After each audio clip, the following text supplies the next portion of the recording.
អាការៈបែបនេះគេហៅថាជំងឺផ្លូវដង្ហើមឬជំងឺរលាកទងសួតបងប្អូនដែលវាដកដង្ហើមស៊ឺអញ្ចឹងណាឃើញអត់ហើយវិធីទប់ស្កាត់វិធីការពារខ្ញុំនឹងនិយាយក្នុងវីដេអូនេះហើយថ្នាំគឺនៅខាងក្រោយអញ្ចឹងបងប្អូនសូមជួយចុចជាវ Channel YouTube ខ្ញុំម្នាក់មួយផងគឺចុចកន្លែង Subscriber ហើយបងប្អូនគឺចាំគុណមន់ជួបបញ្ហាអញ្ចឹងណាអញ្ចឹងនេះគឺគេហៅថាជំងឺរលាកផ្លូវដង្ហើមរលាកទងសួតអីហ្នឹងណា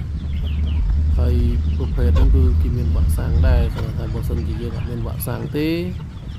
យើងធ្វើការព្យាបាលគឺប្រើថ្នាំបញ្ចប់ក៏បានប្រើថ្នាំទឹកក៏បានគាត់ថាវាមានប្រសិទ្ធភាពខ្លាំងហើយខ្សោយរបស់ខ្ញុំប្រើពណ៌នេះណាបងប្អូនណាគឺល្អបងប្អូនអាចរកទិញបានមកតម្លៃក៏រាំងធូរថ្លៃដែរអរគុណច្រើនសូមជួយចែករំលែកក៏ដូចជាតាមដាន Channel ខ្ញុំផង